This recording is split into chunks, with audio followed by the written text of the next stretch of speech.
반갑습니다. 오늘 오후 예배에 이렇게 많이 참석해 주신 사랑하는 성도 여러분과 또 온라인을 통해서 가정과 직장에서 본 예배에 참여하고 계시는 성도 여러분의 가정과 직장에 주님의 놀라운 평강과 정이 늘 함께 하시기를 기도합니다. 오늘 주님께서 우리에게 주시는 말씀은 요한복음 3장 16절의 말씀입니다. 신약 146페이지 3장 16절입니다.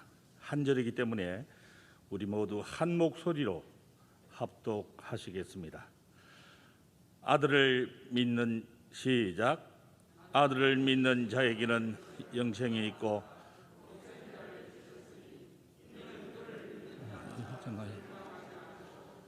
영생을 주셨으니 아멘. 늦은 나이임에도 불구하고 이렇게 목회자로 세워주신 하나님께 모든 영광을 올려드립니다. 그동안 목사 안수를 받기까지 격려해 주시고 또 기도해 주신 담임 목사님을 비롯한 당회원과 성도 여러분에게 먼저 깊은 감사를 드립니다. 앞으로도 좋은 목회자가 될 수 있도록 많은 기도와 사랑을 부탁드리겠습니다. 제가 30대 초반에 참으로 억울한 사건에 휘말린 적이 있었습니다. 하나님께서는 분명히 저의 결백함을 아시고 계실 테니까 만약에 하나님께서 이 사건을 해결만 해 주신다면 저는 평생을 주님의 종으로 살 것을 맹세한 적이 있었습니다. 하나님께서는 저의 기도에 응답을 해 주셨지만은 저는 오늘 이 시간까지 이 핑계에 저 핑계를 대면서 하나님과의 약속을 회피하면서 살아왔습니다. 그런데 오늘 늦은 나이지만은 이렇게 하나님과의 약속을 지키게 되었습니다. 35년 전 하나님 앞에서 약속했던 그 눈물의 약속을 지키고 참으로 보잘것없는 제가 이렇게 주의 종으로서 강대상에 섰다는 것 자체가 분명 하나님의 은혜인 줄 믿습니다. 이 모든 영광을 다시 한번 하나님께 올려드립니다. 감사합니다. 은퇴할 나이에 목사가 된다는 것은 참 바보 같은 짓이다. 누군가가 저에게 이렇게 말하더군요. 그렇습니다. 저는 바보입니다. 그러나 예수님께서는 저보다 더한 바보였습니다. 저는 그래도 지금까지 세상을 살아오면서 알게 모르게 많은 죄를 지으면서 살아온 참으로 보잘것없는 죄인 중에 죄인입니다. 그러나 예수님께서는 아무런 죄도 없이 우리의 죄를 대신하여 십자가의 고난을 스스로 짊어지시고 그 모진 고통을 당하시면서도 다 이루었다고 하신 예수님이야말로 바보 중에서도 천하제일의 바보가 아니고 무엇이겠습니까? 여러분, 저는 이러한 바보 예수님을 미치도록 사랑합니다. 남은 인생 바보 예수님을 조금이라도 닮아가는 바보 목회자가 되도록 노력하겠습니다. 앞으로도 여러분의 많은 기도가 필요합니다. 오늘 만나게 될 본문 속의 요한복음 3장 16절의 말씀을 우리 다 함께 큰 소리로 합독하시겠습니다. 하나님이 세상을 이처럼 사랑하사 독생자를 주셨으니 이는 그를 믿는 자마다 멸망하지 않고 영생을 얻게 하려 하심이라. 아멘. 오늘 본문 속의 이 요한복음 3장 16절의 말씀은 세상의 많은 사람들로부터 가장 사랑받는 성경 구절이기도 합니다. 이 짧은 성경 구절에 담겨 있는 하나님의 사랑은 너무나 장엄하고 크고도 깊습니다. 그래서 많은 성서학자들은 이 3장 16절의 성경 구절은 성경의 신구약 전체를 통틀어서 요약하고 압축한 내용이다. 이렇게 표현들을 하죠. 제가 초등학교, 그러니까 국민학교 그 당시 1학년이었던 까마득한 시절에 저희 집에 작은 방에 살고 있던 교회 주일학교 여선생님이었던 누나를 따라서 처음으로 교회를 가게 되었습니다.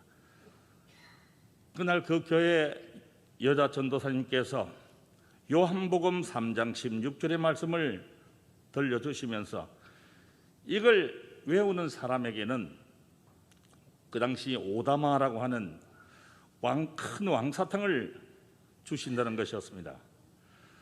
그날은 제가 태어나서 처음으로 교회를 간 첫날이었고 또한 그날이 마지막 날이기도 했습니다.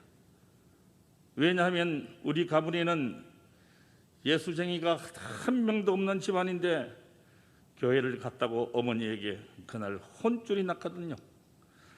지금도 제 기억 속에는 요한복음 3장 16절은 오다마 사탕이다.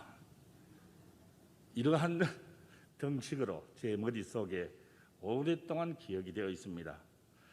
그런데 오늘 천지 창조 이래 제 인생에 있어서 가장 놀라운 일은 제가 그 어린 시절 처음으로 교회에 갔다가 만나게 된 그 성경 구절로서 57년 만에야 드디어 목회자로서 이렇게 설교를 한다는 것은 저에게는 참으로 기적 같은 일이 아닐 수 없습니다.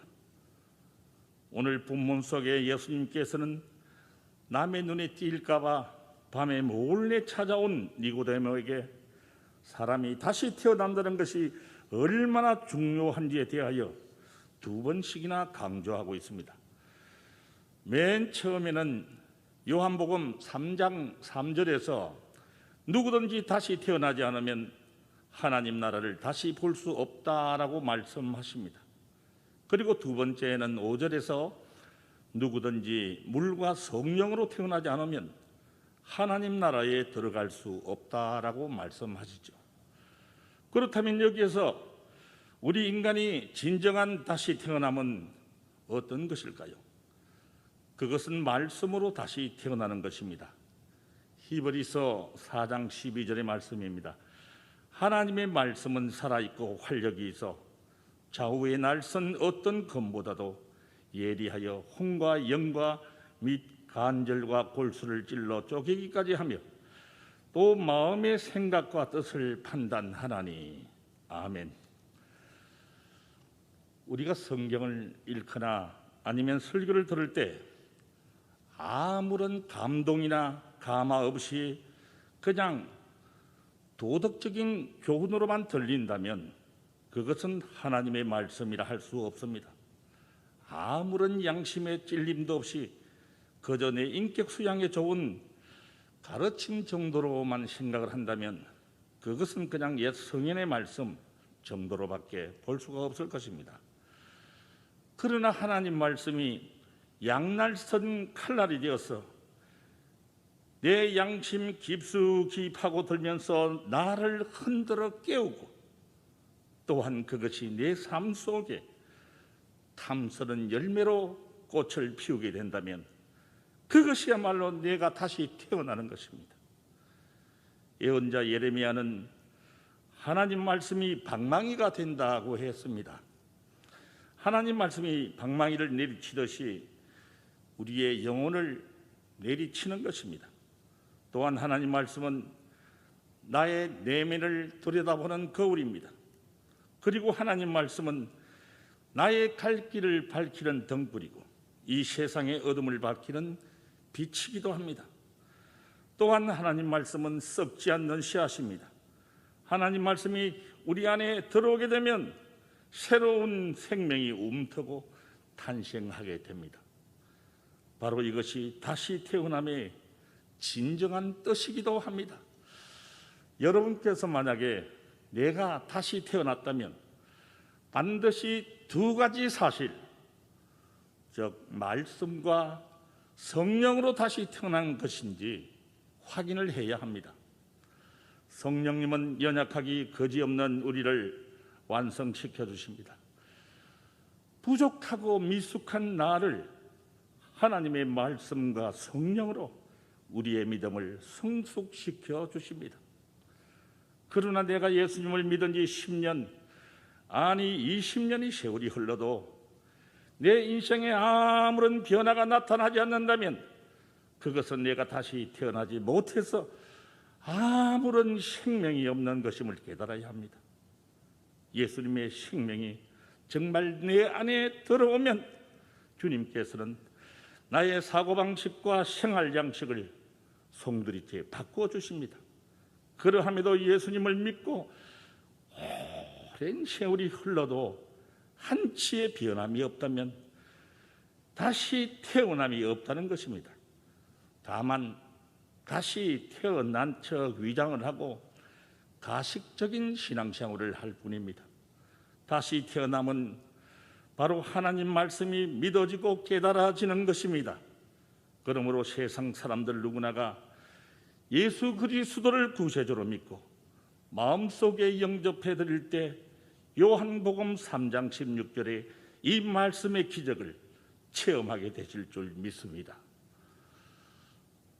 우리 교회는 마음속으로만 뜨겁게 아멘을 하고 밖으로 아멘이 참 힘들어요. 그래서 이제부터는 이 아멘이 회복되기를 기도합니다. 아멘이 살아있는 교회가 되기를 소망합니다. 아멘이 살아있는 교회는 역동하는 교회입니다.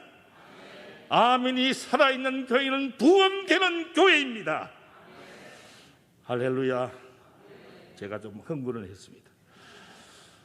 하나님이 세상을 이처럼 사랑하사 독생자를 주셨으니 이는 그를 믿는 자마다 멸망하지 않고 영생을 얻게 하려 하심이라. 아멘. 우리가 이 말씀을 다시 한번 다른 각도에서 묵상을 해보겠습니다. 말씀의 뜻이 더욱 분명해지지 않습니까? 여기에서 구원의 주체가 누구이십니까? 바로 하나님이십니다. 그렇다면 구원의 대상은 무엇입니까? 바로 우리가 살아가는 이 세상입니다. 여러분, 참 돌리는 시간입니다.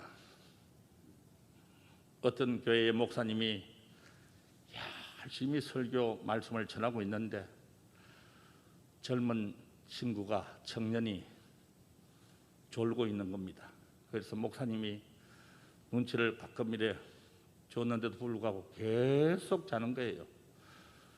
옆에 계시는 할머니 집사님에게 목사님이 말씀했습니다. 할머니 집사님, 그 젊은 친구 좀 깨우세요.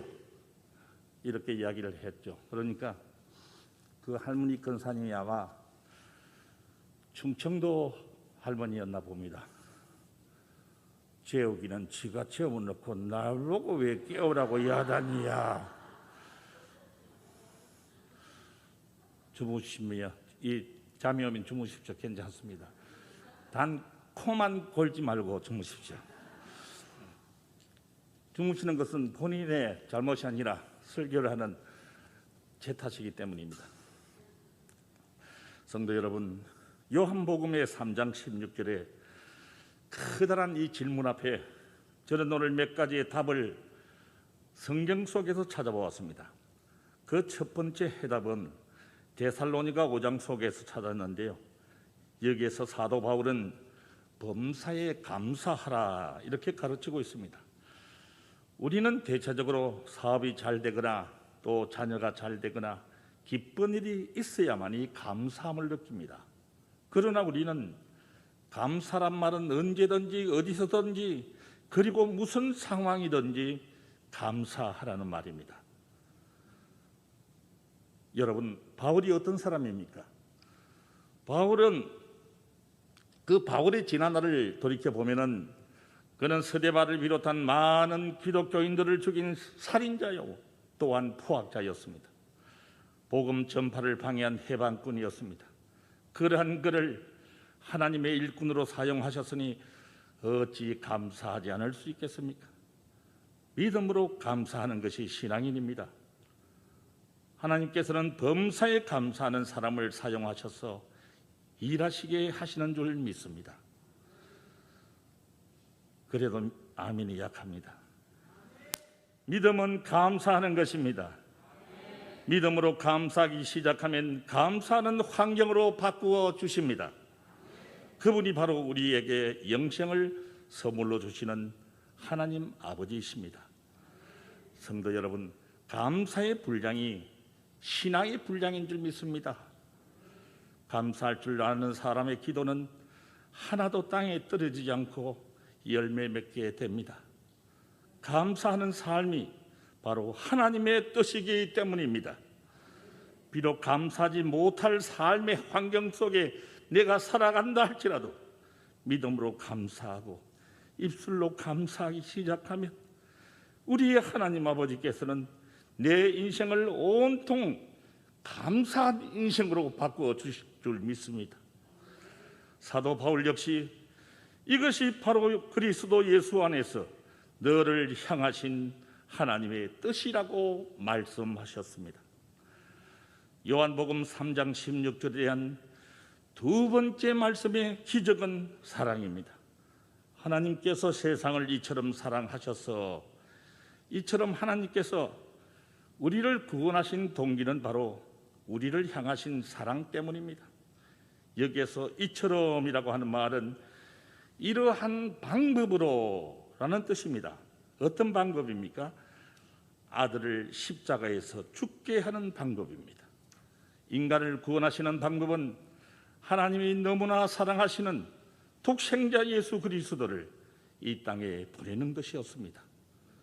하나님은 이 세상에서 가장 아끼고 사랑하시는 것을 우리 인간에게 주셨습니다. 그런데 하나님의 지극하신 그 사랑을 받을 수 있는 조건은 그분에 대한 믿음입니다. 하나님이 우리에게 아무리 큰 사랑을 베푸셨다 하더라도 인간이 그것을 제대로 받아들이지 않는다면 도대체 무슨 소용이 있겠습니까? 사람이 하나님의 은혜로 구원받았다고 해서 예수님을 위해서 뭔가를 해야 하는 것은 아닙니다.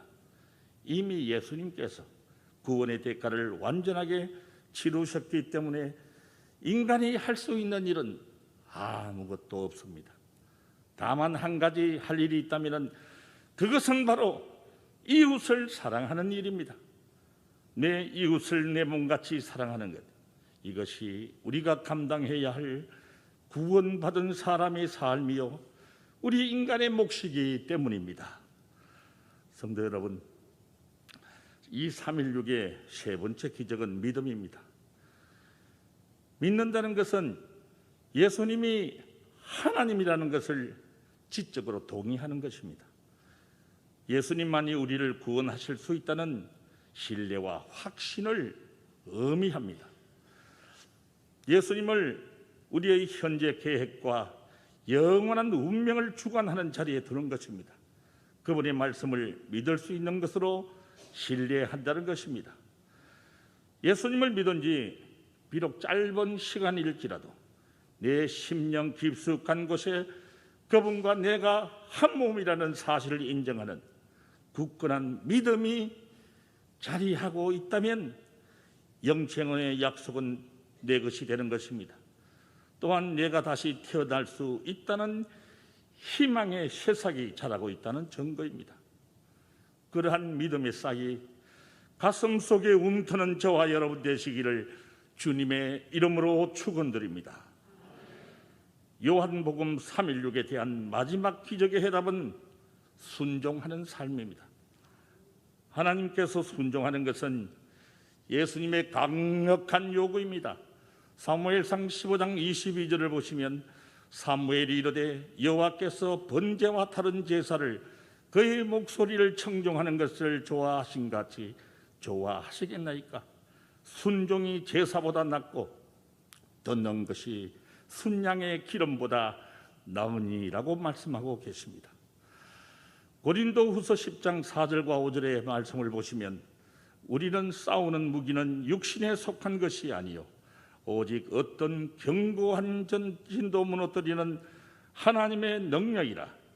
모든 이론을 무너뜨리며 하나님 많은 것을 대적하여 높아진 것을 다 무너뜨리고 모든 생각을 사로잡아 그리스도에게 복종하게 하니.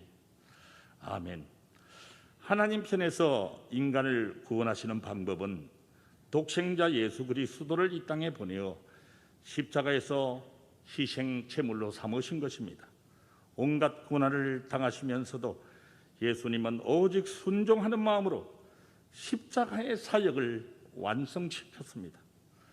코로나로 인하여 세상이 점점 삭막해져 가고 또 제 아무리 험악한 세상으로 변해간다 할지라도 말과 행동으로 예수님의 순종을 본받고 그 깊은 사랑을 널리 이웃에 널리 퍼뜨리는 우리 모두가 다 되시기를 예수님의 이름으로 권면드립니다. 성도 여러분, 언젠가 제가 말씀드린 적이 있을 것입니다. 유독 조상님 제사를 소중하게 생각하는 전주 이씨 가문의 후손으로서 신학교를 간다는 것은 저에게는 꿈 같은 현실이었습니다. 이러한 집안의 분위기 때문에 저의 부모님께서는 네가 꼭 목사가 되고 싶거들랑 우리 부부가 죽고 난 뒤에 공부를 하거라, 이렇게 신신당부를 하셨습니다. 전국에 흩어져 사시는 일가 친척들이 한자리에 모여서 해마다 시제를 지내는 날에는 축문을 읽는 것은 제 몫이었습니다. 신대원을 입학하던 그 해 저는 많은 일가 친척들이 모인 자리에서 저는 앞으로 목회자의 길을 가려고 늦게나마 신학대학원에 입학을 했습니다. 앞으로 조상님들 앞에서 기독교식으로 예배를 하더라도 이해를 해 주셨으면 합니다. 정말 큰 용기를 내어서 말씀을 드렸죠. 이렇게 말씀을 드리자 누군가가 창하이 저는 가문 족보에서 빼라, 이렇게 날카로운 소리가 들려오더군요. 또 한쪽에서는 야, 이제 와서 배신 때리네, 이런 소리도 들렸지만은 저는 두 눈 딱 감고 무릎을 꿇고 기도를 올렸습니다. 여러분, 이제 저는 하나님의 자녀가 되었습니다. 여러분 역시 하나님의 자녀들입니다. 하나님의 자녀가 된 사람의 특징은 한마디로 다시 태어난 것입니다. 다시 말씀드려서 다시 태어나면 우리 안에 예수님의 생명이 자라고 있다는 증거가 됩니다. 그러나 성장하지 않는 생명은 죽은 것과 마찬가지입니다. 사람이 음식을 먹고 물을 마시고 호흡을 함으로써 육체가 건강하게 되지요. 그런데 우리가 말씀을 먹고 기도하면 내 안에 있는 예수님의 생명이 더욱 풍성하게 자랍니다. 여기서 우리는 강한 그리스도인과 연약한 그리스도인으로 구분됩니다. 예수님이 강하신 이유가 무엇입니까? 도덕적으로나 윤리적으로 수준 높은 삶을 사셨기 때문이 아니라 그분 안에 있는 하나님의 생명의 성령의 법이 계속해서 자랐기 때문입니다. 이렇듯 우리 인간이 다시 태어나면 하나님 말씀이 믿어지고 깨달아지는 것입니다. 세상 사람들 누구나가 예수 그리스도를 구세주로 믿고 마음속에 영접해 드렸어 요한복음 3장 16절의 말씀의 기적을 체험하시는 저와 여러분 되시기를 예수님의 이름으로 축원드립니다.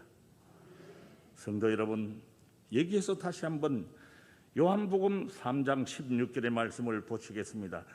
다 함께 다시 한 번 더 한 목소리로 읽어 보시겠습니다. 한번 띄워주세요. 시작. 하나님이 세상을 이처럼 사랑하사 독생자를 주셨으니 이는 그를 믿는 자마다 멸망하지 않고 영생을 얻게 하려 하심이라. 아멘. 여기에서 말씀하시는 영생이란 무엇입니까? 먼저 영생이란 사전적 의미를 알아보겠습니다. 제가 위키 백과사전을 찾아보니까 영생이란 영원히 죽지 않는 것을 말한다. 흔히 불로불사, 불로장생이라고 한다. 이렇게 적혀 있더군요. 그러나 우리가 말하는 영생이란 우리 인간의 눈물과 고통, 그리고 아픔과 슬픔이 없는 곳, 즉 하나님 자신이 누리고 계신 생명을 함께 누리는 축복을 일컬어 영생이라고 합니다. 그 답이 요한복음 3장 36절에 있습니다. 아들을 믿는 자에게는 영생이 있고 아들에게 순종하지 아니하는 자는 영생을 보지 못하고 도리어 하나님의 진노가 그 위에 머물러 있느니라. 아멘. 여러분께서는 누가복음 15장에 나오는 탕자의 비유를 잘 알고 계실 것입니다. 탕자가 아버지로부터 미리 받은 재산을 다 없애고 빈털터리가 되어서 돌아왔습니다. 그걸 보신 아버지는 어땠습니까? 단지 문을 열어주고 집안에 데려오는 것으로 만족하지 않았죠. 돌아온 아들에게 새 옷을 입혔습니다. 심지어는 아들의 상징인 다락질을 끼워주고 새 신발을 신겼습니다. 그리고 온 동네가 떠들썩하도록 크게 잔치를 벌였습니다. 아들을 집안으로 들여놓는 것으로 끝나지 않고 아들의 행복을 위해서 자기가 가지고 있는 모든 것을 나누어 주었습니다. 영생이란 바로 죄인인 우리를 지옥으로 보내지 않는 대신 한 걸음 더 나아가서 하나님의 모든 행복을 우리에게 골고루 나누어 주는 것을 말합니다. 이것은 하나님의 확고한 뜻이요 변치 않는 약속입니다. 영생을 얻게 하려 하심이라는 말씀에서 우리에게 영생의 축복을 주시려는 하나님의 강력한 의지와 간절한 소원을 읽을 수가 있습니다. 어떤 사람은 현재의 내 삶이 힘들고 어렵기 때문에 영생이란 개념에는 전혀 관심이 없는 사람이 많습니다. 이들은 자신의 삶이 영원히 계속되길 원치 않을 것입니다. 그리스도를 모를 때 우리는 마치 이 생이 우리의 전부인 것처럼 생각하고 살아왔습니다. 하나님께서 이러한 구원의 소망이 없던 우리들을 사랑하셔서 독생자를 주신 이유는 우리에게 멸망이 아닌 영생을 얻게 하려 하심입니다. 영생은 영원히 사는 것만을 의미하지는 않습니다. 하나님의 나라에서 하나님의 영광 앞에서 영원히 찬송하며 지극한 평화를 누리는 삶이 바로 영생의 삶입니다. 성도 여러분, 사도 바울은 로마서 5장 8절을 통해서 요한복음 3장 16절을 다시 한 번 더 설명하고 있습니다. 로마서 5장 8절의 말씀입니다. 우리가 아직 죄인 되었을 때에 그리스도께서 우리를 위하여 죽으심으로 하나님께서 우리에 대한 자기의 사랑을 확정하셨느니라. 아멘. 우리를 향한 하나님의 지극한 사랑으로 인해 독생자 예수를 우리에게 보내시고 죽게 하심으로써 우리 모두가 영생을 얻게 하신 하나님의 태초의 약속이 이루어졌습니다. 드디어 316의 기적이 이루어진 것입니다. 이 약속을 붙들고 오늘도 구원받고 영생을 얻은 자로서 하나님께 모든 영광을 돌리며 살아가시는 저와 여러분 되시기를 간절히 기도합니다. 저는 오늘 목사로서 영광스러운 첫 설교를 마무리하면서 사도행전 20장 24절의 말씀을 다시 한 번 더 가슴 속에 새기면서 달려가는 신실한 주의 종이 되고자 합니다. 내가 달려갈 길과 주 예수께 받은 사명 곧 하나님의 은혜의 복음을 증언하는 일을 마치려 하면은 나의 생명조차 조금도 귀한 것으로 여기지 아니하노라. 아멘. 감사합니다. 기도드리겠습니다. 사랑의 하나님, 아들을 믿는 자는 영생이 있고 아들을 순종치 아니하는 자는 영생을 보지 못하신다고 하신 하나님 아버지, 우리 모두 예수 그리스도를 구세주로 믿고 마음속 깊이 받아들이는 우리 모두가 되게 해 주시옵소서.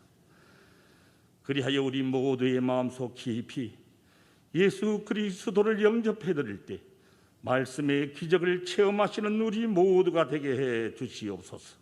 316의 기적을 체험하시는 우리 모두가 되게 해 주시옵소서. 부활의 생명으로 오신 예수 그리스도의 이름으로 간절히 기도드리옵나이다. 아멘. 찬양하시겠습니다. 303장 날 위하여 십자가에 함께 큰 소리로 찬양하시겠습니다.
잠시 우리 다 함께 땅끝 교회의 비전과 사명을 위하여, 그리고 본당 이전과 성전 건축을 위하여, 그리고 병원에 입원 중에 계시거나 수술을 앞두고 계시는 우리 성도님들, 혹 수술을 마치고 회복을 기다리는 성도들, 신생아에서부터 어르신에 이르기까지 빠른 회복과 치유를 위하여 한마음 한뜻으로 합심하여 기도하시겠습니다.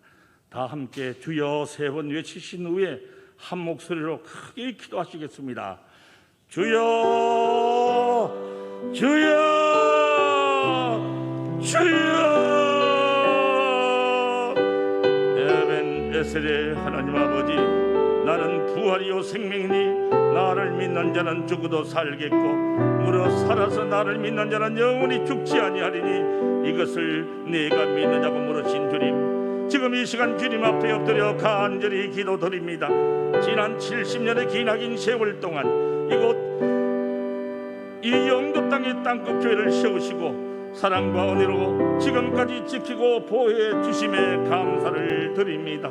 이제 새롭게 시작될 70년의 미래를 향하여 달려가고자 하오니 여호와 이레의 은혜를 보며 바라보는 우리 모두가 되게 도와주시옵소서.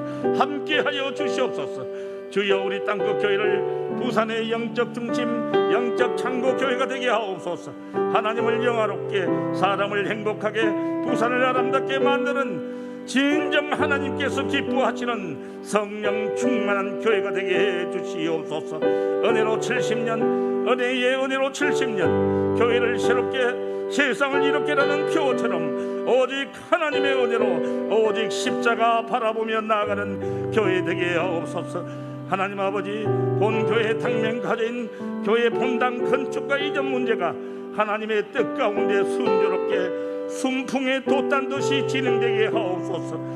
복음을 중심으로 교회와 신앙의 본질과 기본에 더욱 충실하는 우리 땅끝 교회가 되게 하시옵소서. 성령이 함께하여 주옵소서. 공사 진행할 때에 교회가 속해 있는 지역사회 마찰이나 민원이 없게 하시고 관계기관과도 잘 소통해서 적절한 협조로 흘러가는 계곡의 물처럼 잘 흘러가는 성공적인 건축 완공이 되게 하옵소서. 건축을 위해 첫 삽을 뜨고 하나님께 성전을 봉헌하는 그날까지 모든 건축의 과정을 주님께서 독수리 같은 눈동자로 지켜보여 주옵시기를 간절히 빌고 원합니다. 건축을 진행하면서 재정적인 어려움을 당하지 않도록 때를 따라 풍성하게 곳간을 채워주시옵소서. 우리 성도들도 건축기간 내내 내 집을 짓는 심정으로 참여하게 하시고 오병이의 기적을 채워주시기를 간절히 빌고 또 빕니다. 그리하여 우리 땅끝 교회가 구원의 방주가 되게 하시고 그리스도의 사랑을 흘러보내는 복의 통로가 되게 해 주시옵소서. 사랑과 의리가 풍성하신 하나님 아버지, 어리석음으로 어둠 속에서 헤매는 저희들을 버려두지 아니하시고 소망의 빛을 주시고 새 생명을 주시니 참으로 감사합니다. 하나님 아버지, 주의 그 은혜에 감사하여 주께서 기뻐하시는 삶을 살기를 원하지만 형제와 이웃을 사랑하지 못한 저희들을 불쌍히 여겨 주옵소서. 이 복된 날 주님 앞에 나와서 예배를 드리고 싶어도 나오지 못하고 병실에서 입원하고 계시는 환우들, 수술을 애타는 마음으로 애타는 심정으로 기다리는 성도들, 천사 같은 우리 신생아에게 예수님의 그 피 묻은 손으로 이들을 한 사람 한 사람씩 찾아가셔서 어루만져 주시고 안수하여 주셔서 하늘의 소망을 우리에게 보여주시기를 간절히 빌고 원합니다. 병든 자에게는 능력의 손으로 잡아 주옵소서. 깨끗이 회복되는 기적을 보여주옵소서. 낙심한 성도들, 생활에 지친 성도들, 마음의 상처를 받은 성도들이 계시다면 그 손을 잡아주시고 그 마음을 위로해 주시고 그 심령들을 치료해 주셔서 새 힘을 주시옵소서. 이 시간 하늘 문을 열어주셔서 땅끝 성도들의 심령의 귀가 열리게 하시고 성령의 감동을 주셔서 가정이 살아나고 교회가 살아 움직이는 커다란 역사가 일어나게 하옵소서. 부활의 생명으로 오신 예수님의 이름으로 기도합니다. 아멘. 지금은 우리 주 예수 그리스도의 은혜와 하나님 아버지의 무한하신 사랑과 성령님의 감동 감화 교통 역사하심이 요한복음 3장 16절의 약속을 붙들고 구원받고 영생을 얻은 우리 땅끝 교회 성도들의 머리 위에와 가정과 직장 위에 새롭게 시작될 한 주간의 삶 속에 이제로부터 영원토록 함께 하시기를 간절히 축원하옵나이다. 아멘.